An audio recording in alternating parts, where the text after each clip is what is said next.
Հայկական ընդդիմությունը եւ ընդդիմադիր այլ շրջանակներ մի կողմից մեզ մեղադրում են եւ մասնավորապես ձեզ մեղադրում են դատական իշխանության վրա ունեցած ազդեցության համար, դատարանները գրպանում պահելու համար, քաղաքական եւ տարբեր այլ գործիչների նկատմամբ հետապնդումներ սկսելու, կալանքներ տալու, քաղբանտարկյալների թիվը շատացնելու մեջ են մեղադրում, բայց մյուս կողմից նաև պնդում են, որ այդ դատական գործերը գնում եւ դատարաններում փշրվում են։ Օրինակ, երեք Արծվիկ Մինասյանը ստեղ ասում էր, որ բոլոր դատական գործերը գնում եւ փշրվում են։ Այս երկու պնդումները տրամաբանական մտահանգման տեսանկյունից խնդրահարույց են, տրամաբանական չեն, որովհետեւ եթե դատարանները մեր գրպանում են, ապա ինչպես են այդ գործերը ինչպի մինչև վերջ մեր ուզածով, եթե մեր ուզածը դա է, չեն հասնում իրենց տրամաբանական ավարտին։ Ես կխնդրեի դուք ներկայացնեիք ձեր գնահատականը Հայաստանում դատական իշխանության անկախության վերաբերյալ։ Հարցին կպատասխանի վարչապետ Նիկոլ Փաշինյանը։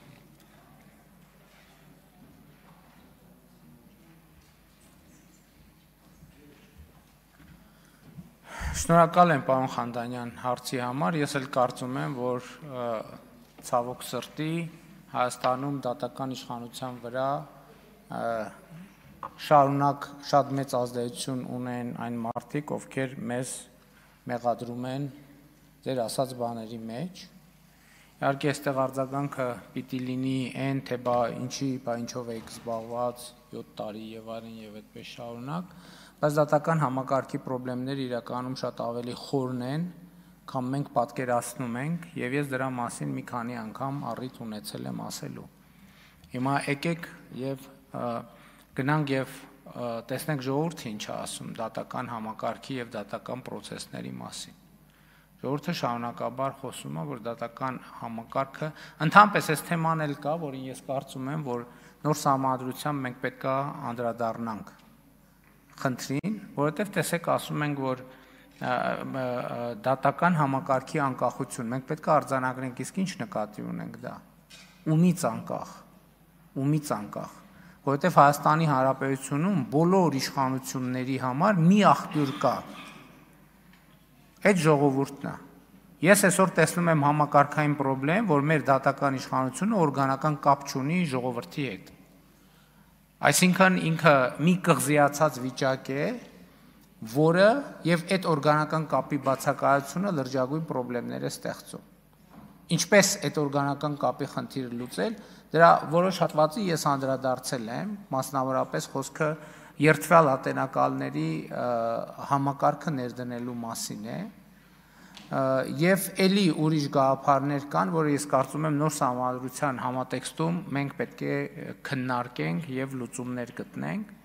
Իհարկե այն էլ կա, որ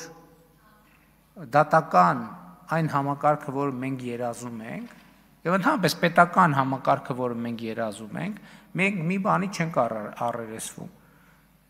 Դա ենթադրում են հանրային լուրջ ներդրումներ այդ համակարգում, որովհետև չի կարող լինել մեր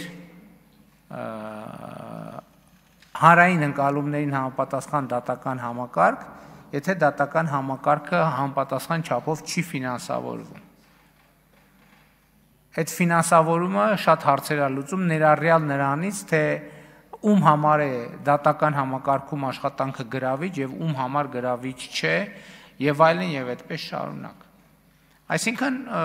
մեր դատական համակարգում, ընդհանրապես մեր պետական համակարգում, մեր երկրում խնդիրներ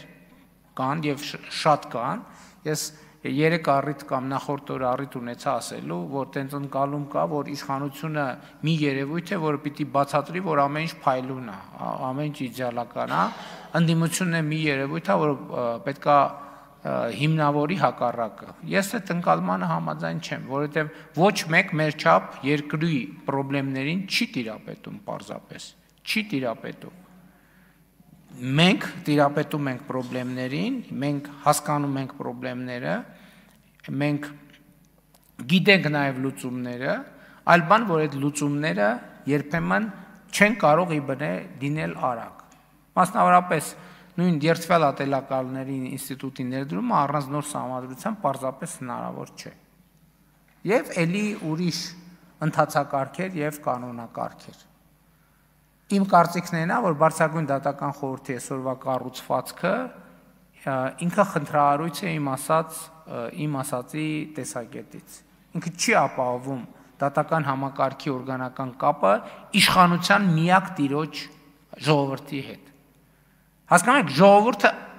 իշխանությունը Հայաստանում պատկանում է ժողովրդին։ Բոլոր իշխան չի կարող տենց իշխանություն լինել, որը չպատկանի ժողովրդին։ Եթե ժողովրդին չի պատկանելու, կարող է պատկանի մի հատ ուրիշ երկրի կամ մի հատ երրորդ երկրի հատուկ ծառայության։ Իշխանությունը Հայաստանում եւ դրա համար եմ ասում, որ տեսեք, երբ որ խոսք է գնում այդ 4-րդ հանրապետության ու 3-րդ հանրապետության տարբերությունը ո՞րն է։ Տարբերություններից մեկը ես նշում եմ այն, որ 3-րդ հանրապետությունում շատ դեպքերում իշխանության պատկանելը ժողովրդին ֆորմալ բնույթ է կրում։ Ֆորմալ բնույթ է կրում։ Մենք այսօր դատավորների ընդհանուր ժողովին տվել ենք ընտրական իրավունք։ Ինչ կապ ունի դատավորի ընդհանուր ժողովը ընտրական իրավունքի հետ։ Ինչ կապ ունի։ Սա իմ կարծիքով անընդունելի բան է։ Ում լիազորությունն է օգտագործում։ Եվ կան այսպիսի հարցեր, որ մենք պետք է լուծենք, առանց իսկ դրա լուծումը էլի սահմանադրության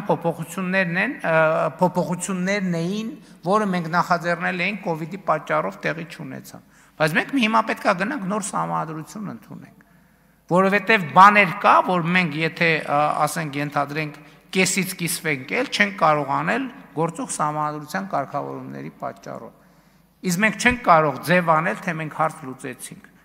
Դատական համակարգի հարցի լուծումը հետևյալն է. ստեղծել տեսանելի օրգանական կապ դատական համակարգի եւ իշխանության միակ տիրոջ ժողովրդի միջև։ Այսօր այդ կապը չկա, այդ կապը գոյություն չունի։ Դրա համար այս բոլոր խնդիրները առաջանում են։ Ընդհանրապես ոչ մի հաշվետվողականություն չկա։ Ընդհանրապես մեր իրավատական մենթալիտետը շատ խնդրահարույց է, որովհետև կարող է ասվել, որ սենց է ու տենց է։ Ինչի է տենց, թե տենց է։ Նկատի ունեմ, ես չեմ ժխտում խնդիրները, բայց մենք պետք է հասկանանք, անկախ դատական համակարգ չի նշանակում ժողովրդից անկախ դատական, ընդհակառակը նշանակում է մնացած բոլորից անկախ, բայց ժողովրդի իշխանությամբ գործող, ոչ թե ժողովրդի կամքով գործող, ես ուզում եմ էս էլ տարբերակենք, այլ ժողովրդի իշխանությամբ գործող, ժողովրդի մանդատով գործող։ Արձագանք։ Մենք խորհրդարանում եւս այդ խնդրին հաճախ բախվում ենք օրգանական կապի տեսանկյունից, որովհետեւ դրա ձևական կողմն է